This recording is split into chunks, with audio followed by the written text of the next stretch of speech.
Ya, bismillah. Afwan Ustaz, izin bertanya. Kenapa nggih ana merasa ada gap, ada jarak dengan ikhwan-ikhwan kita yang memiliki kelebihan rizki, the have kata dia. Seakan ikhwan ini mengeksklusifkan diri hanya untuk sesamanya yang juga kaum berpunya. Bukankah Utsman bin Affan rahimahullahu ta'ala radhiyallahu ta'ala anhu dan Abdurrahman bin Auf mudah ditemui pada zamannya? Jazakallahu khairan. Ya, boleh jadi ini perasaan. Ngerti perasaan jemaah? Kita itu merasa kok kayaknya dia ada jarak sama anak. Padahal kita yang gak enak untuk mendekat sama dia. Kita harus berbaik sangka sama saudara kita. Kan antum tadi merasa kok koyok kayak gitu katanya. Ini yang pertama. Yang kedua, harta itu ada efek sampingnya. Orang itu kalau punya harta kadangkala jadi sombong. Kadangkala dia ya nggak ingin kumpul sama orang-orang miskin. Ada penyakit seperti itu. Oleh karena itu Rasul Shallallahu Alaihi Wasallam berpesan kepada Abu Dzar radhiyallahu taala anhu, wa ausani bihubbil masakin wad dunu minhum. Aku dikasih wasiat sama Nabi alaihi salatu wassalam agar aku cinta kepada orang miskin, cinta dan dekat sama mereka. Subhanallah jemaah. Maka orang-orang yang kaya ini harus cinta sama orang-orang miskin. Loh, kenapa Anda cinta sama mereka? Kenapa jemaah? Ternyata kita itu jadi kaya karena orang-orang miskin. Mungkin orang kaya ini nggak merasa.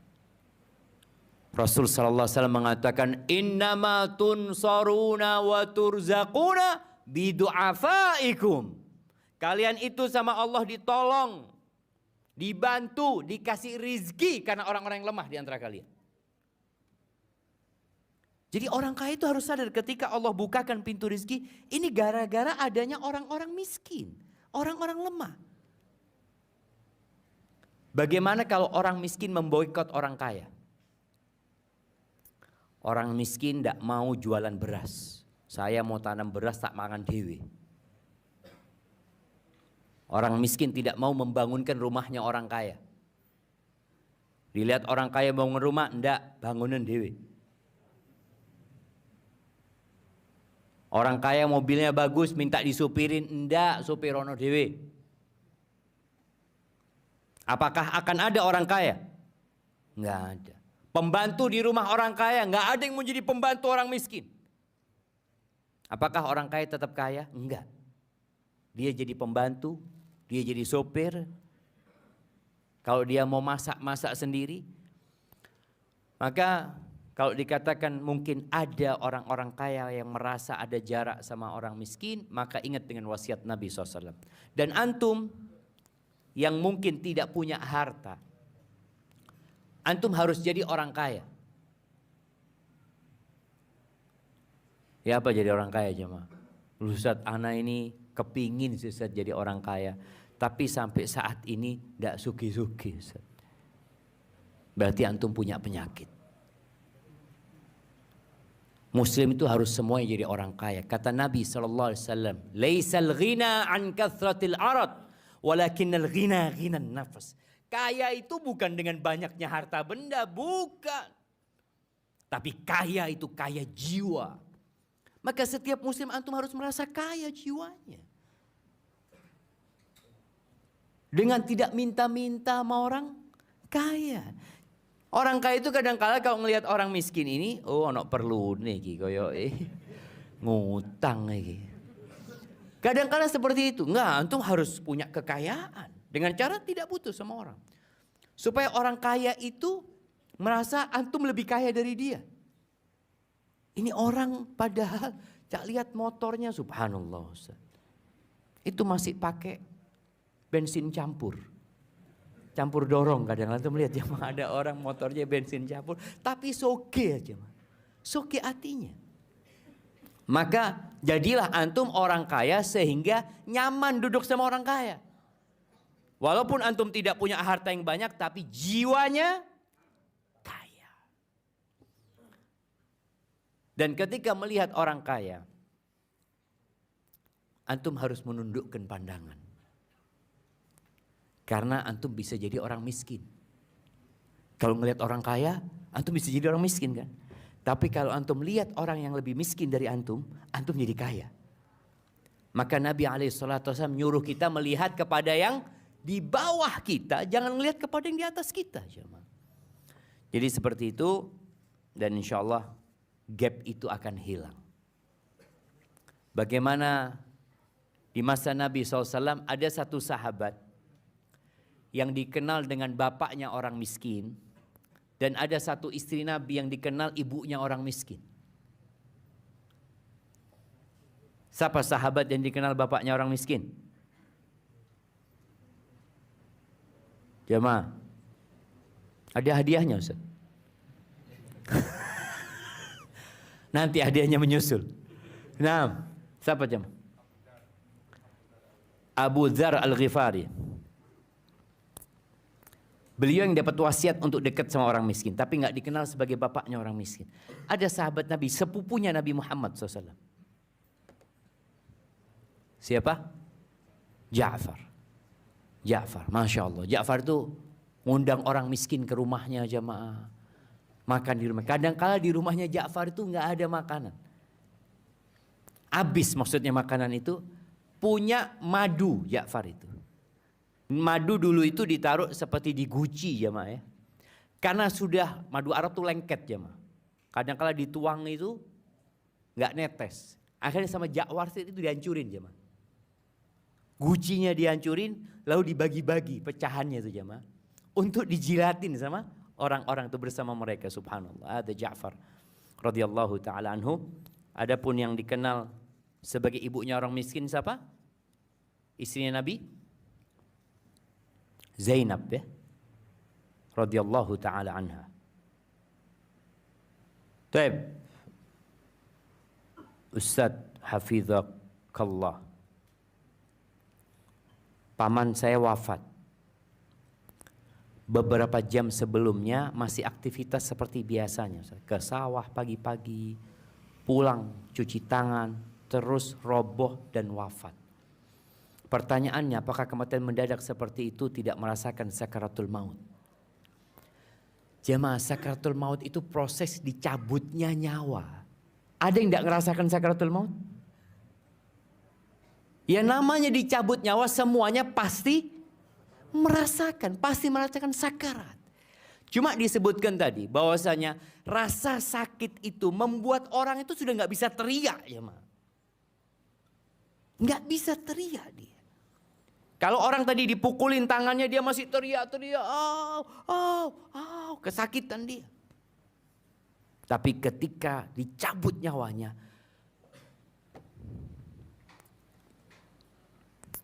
Amr bin As itu kepingin sekali tahu, ya apa rasanya kematian. Kalau ada orang mau mati sama Amr ditanya, tolong engkau kasih tahu ya apa kematian itu. Iki wong teh mati kon cerita kematian. Ketika Amr bin As mau meninggal dunia, anaknya ngomong sama bapaknya, Abdullah bin Amr, ayah engkau selalu kepingin tahu gimana sih kematian itu prosesnya. Sekarang kau ceritakan ayahku. Kata Amr, aku sekarang seakan-akan gunung itu ada di dadaku. Dan aku bernafas dari lubang jarum, kata dia. Jadi sesuatu yang sangat dahsyat sekali. Makanya orang yang mati mendadak, ada sebuah riwayat yang diperselisihkan oleh para ulama, tapi mauquf kepada Aisyah radhiyallahu taala anha sahih. Athar ini menyebutkan bahwasanya orang yang mati mendadak itu, kalau itu orang beriman, rohah lil mukmin, maka sebagai tempat istirahat buat mukmin. Istirahatnya nggak merasakan sakarat, tetap merasakan sakarat, tapi tidak merasakan sakit yang berkepanjangan. Kan ada orang yang masih sakit jamaah, sebulan baru mati. Tapi ada orang yang langsung mati. Itu buat orang beriman. Kalau sudah siap mati, mati mendadak aman buat dia. Tapi kalau nggak siap mati, dia belum sempat tobat. Biasanya orang kalau sudah sakitnya parah kan, datang keluarganya, dikatakan banyak baca istighfar ya, banyak tobat. Kemudian masih bisa tulis wasiat. Tapi kalau langsung mati nggak bisa. Namun buat orang jahat, maka mati mendadak itu adalah pencabutan nyawa yang menyakitkan sekali. Hukuman dari Allah Subhanahu wa taala. Karena dia belum sempat bertobat. Jadi tinggal kalau bicara paman antum tergantung. Kalau dia adalah orang yang soleh, semoga itu jadi kematian yang baik ya. Karena dia nggak perlu merasakan sakit yang berkepanjangan. Tapi kalau bicara sekarat, tetap jamaah, proses dicabutnya nyawa itu semua orang merasakan. Ada orang, memang ada riwayat tentang orang yang mati syahid di medan perang. Itu disebutkan dia merasakan sakaratul maut itu kaqarsa, seperti cubitan atau seperti gigitan semut. Karena sejak awal peperangan dia itu sudah merasakan tebasan pedang yang dia lihat. Jadi dia sudah merasakan sakit batinnya dengan hal itu. Maka Allah ringankan buat orang yang mati syahid seperti dicabut, seperti dicubit atau digigit semut itu. Afwan Ustaz, izin bertanya di luar tema. Terkait profesi pengacara. Anak kayaknya harus minum dulu baca ini jemaah. Bismillah.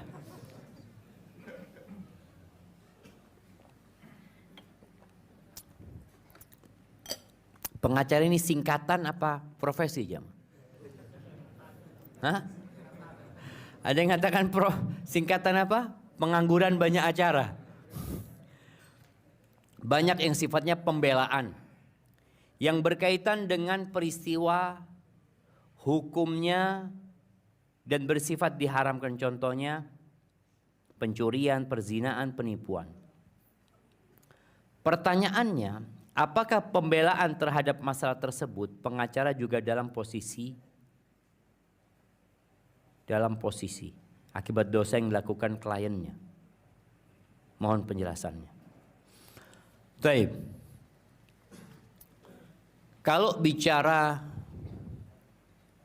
membela kezaliman, maka dia telah melakukan kezaliman. Tapi kalau dia enggak Ustaz, jadi memang secara hukum klien anak salah, anak tahu dia salah, tapi bagaimana ya dia mendapatkan hukuman, kan hukuman itu kadangkala ada yang maksimal, ada yang minimal gitu. Tetap dihukum, anak tidak mengatakan dia nggak salah Ustaz, tapi dia ini sudah bertobat, alhamdulillah. Jadi harapannya bagaimana hukumannya ringan. Bukan membela kezaliman, bukan membenarkan yang salah, enggak, tetap menyalahkan dia. Jadi pengacara ini hanya berharap bagaimana kliennya ini dihukum ringan, tapi bukan membenarkan dia, enggak.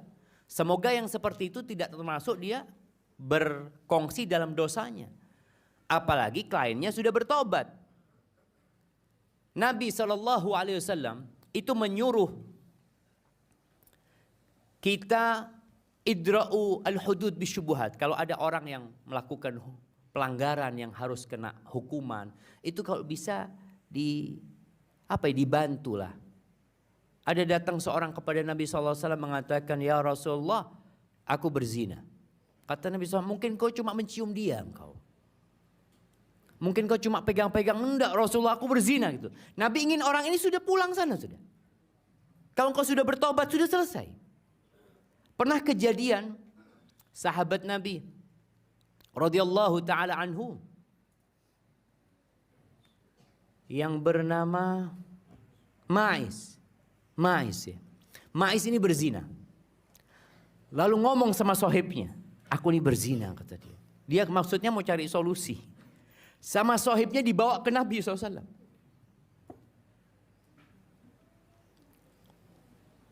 Nabi menegur yang membawa Ma'is ini.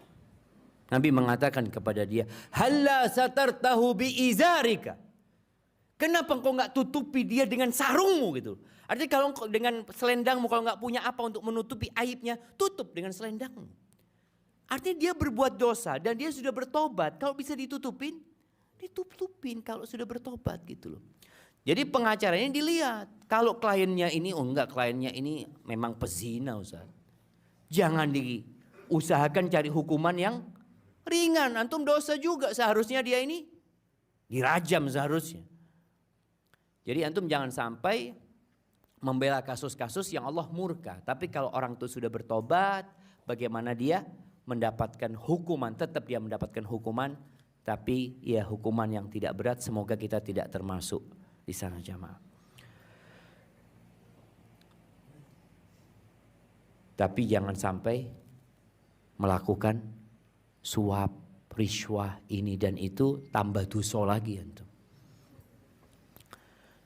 Hakim itu ada 3, 2 di neraka, 1 di surga. Jadi persentase masuk surga itu bagi hakim itu 1:2. Na'udzubillahi minanar. Maka harus berhati-hati. Antum kalau mendengar para ulama dahulu, kenapa takut jadi hakim? Sampai disiksa ulama itu nggak mau jadi hakim. Karena takut mereka jamaah. Sedangkan sekarang yang ada daftar jadi hakim. Daftar sekarang jamaah.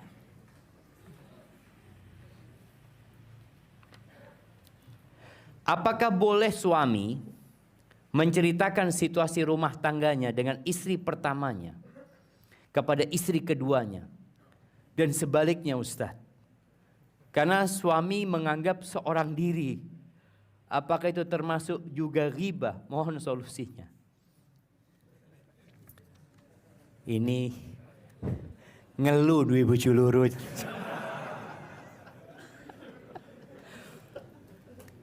Iya. Jadi ahibati fillah, kenapa Allah Azza wa Jal ketika membolehkan menikah lebih dari 1 dikasih syarat? Karena tidak semuanya mampu. Maka Allah mengatakan fa in khiftum alla ta'dilu fawahidah. Kalau kalian takut tidak bisa berbuat adil, cukup 1 gitu loh. Istrinya dua-duanya bermasalah. Karena dia nggak punya tempat curhat, akhirnya curhatnya sama istrinya. Kalau itu keburukan, maka engkau menceritakan keburukan istrimu yang seharusnya engkau tutupi. Tapi kalau engkau mencari solusi, maka silahkan mencari solusi. Tapi kalau bisa, cari solusi ke tempat orang yang bisa memberikan solusi. Tapi antum cari solusi kepada orang yang nambah masalah gitu. Apa ada memberikan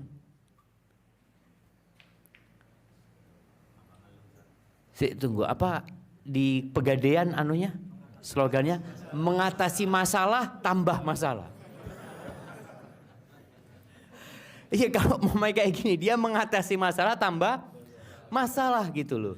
Tapi sebenarnya mungkin dia mengatakan nggak, harapan anak, istri anak ini jadi mengerti gitu loh Ustaz. Nggak seperti istri yang kedua. Dia ngomong sama istri kedua supaya jangan jadi seperti istri yang pertama. Maunya seperti itu dia kan. Tapi ternyata nggak selesai-selesai. Perempuan itu seperti itu. Maka antum cari solusi ke tempat lain. Ada cerita, seorang ustadz cerita, ada seorang hamba Allah ini selalu sholat subuh itu di masjid. Tidak pernah telat jemaah. Ini sebuah permisalan apa kejadian nyata. Tapi saat itu cerita. Akhirnya tanya sohibnya, antum kok bisa istiqomah, kata dia. Subuh di masjid selalu sebelum adzan, kata dia. Iya, istri ana 2, kata dia. Oh Masya Allah. Anak kalau gitu tak kawin luru pisan kata dia supaya istiqomah. Dan subhanallah, betul dia nikah lagi sama sohibnya. Ternyata subuh di masjid jamaah. Jadi tidak bisa tidur di rumah istrinya jamaah. Jadi subuhan di masjid terus karena ribut bening ahsan ke masjid. Akhirnya ada sohibnya dia jamaah di masjid. Ini tidak semua, artinya ada kondisi-kondisi memang orang-orang yang nggak mampu, maka tolong pertimbangkan. Jadi para wanita juga harus tahu. Kadang-kala perempuan itu menganggap ketika suami nikah lagi, itu mau senengnya dewe. Nafsu ini itu kata dia. Iya nggak apa-apa, menikah karena nafsu boleh nggak? Boleh nggak jemaah? Loh kita itu menikah karena kita punya nafsu. Kata Nabi SAW, kalau nggak mampu nikah suruh puasa gitu loh. Supaya nafsunya terjaga, terkontrol. Maka Nabi SAW mengatakan ketika menyuruh menikah, فَإِنَّهُ أَغَدُّ لِلْبَصَرِ وَأَحْسَنُ لِلْفَرْجِ. Karena menikah itu dapat menundukkan pandangan dan menjaga kemaluan.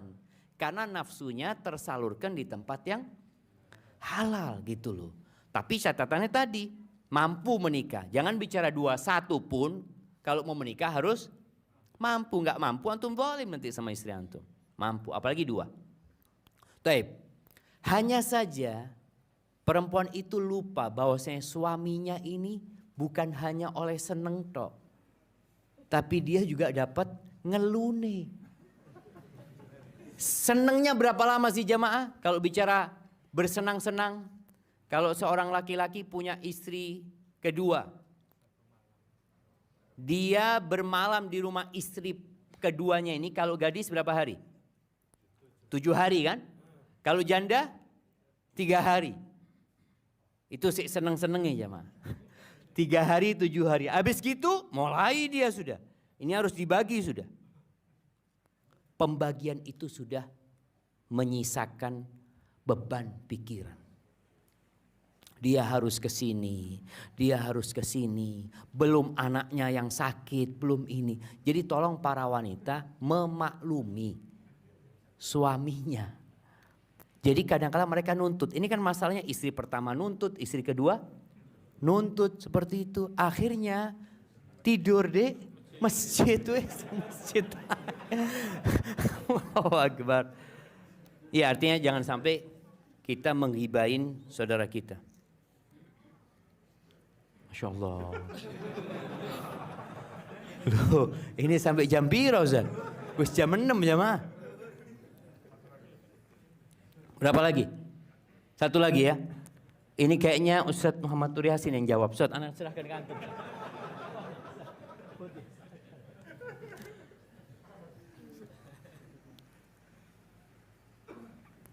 Assalamualaikum warahmatullahi wabarakatuh. Ustaz, nenek anak telah wafat 11 bulan yang lalu. Kemudian 2 bulan kemarin Ana mengunjungi makam nenek Ana untuk mendoakan dan mengingat kematian. Namun Ana tidak bisa menahan air mata karena teringat canda tawa dan jasa beliau yang telah merawat Ana dari kecil sampai Ana dewasa. Apakah yang Ana lakukan termasuk berlebihan Ustaz ketika berziarah ke nenek Ana? Menangis itu nggak apa-apa jemaah. Ketika Rasul sallallahu alaihi wasallam ditinggal mati oleh putranya Ibrahim, beliau itu meneteskan air mata. Abdurrahman bin Auf radhiyallahu taala anhu heran. Wah anta ya Rasulullah, engkau juga nangis ya Rasulullah, kata Abdurrahman. Apa kata Nabi SAW? Innal aina la tadma. Mata itu meneteskan air. Wa innal qalba la yahzan. Hati itu sedih. Wala naqulu illa ma yurdi rabbana. Tapi kita tidak mengatakan kecuali yang diridhai Allah Azza wa Jalla. Artinya meneteskan air mata, menangis itu nggak apa-apa. Cuma kalau dilihat di sini menangisnya itu teringat canda tawa dan jasa beliau. Nggak nangis kira-kira nenek opo di kuburan. Itu yang kadang-kala kita harus pikirkan.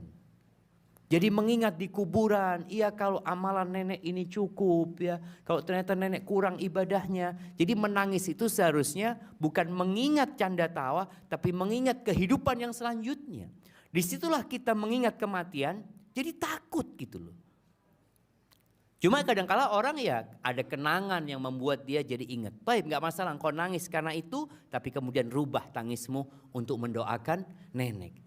Jadi rasa sedih itu mengantarkan kepada semangat untuk mendoakan nenek yang sudah merawat, bagaimana kebaikan dia, bersodakoh untuk dia.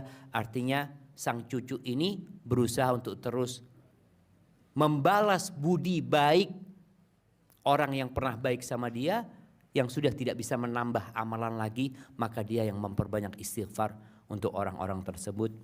Itu yang dapat Ana sampaikan. Kurang lebihnya mohon maaf jemaah, banyak pertanyaan yang belum dijawab. Antum jangan sedih. Antum jangan mikir ya Allah aku kesel nulis tidak diwoco Ustaz. Berarti itu kan kadang-kadang kan orang jadi, insya Allah catatan antum akan dapatkan di rapot antum pada hari kiamat. Karena antum sudah mencatat dan antum sudah berusaha, semuanya itu walaupun sebesar semut kita akan mendapatkan balasan darinya. Subhanakallahumma bihamdika asyhadu an la ilaha illa anta astaghfiruka wa atubu ilaik. Assalamualaikum warahmatullahi wabarakatuh.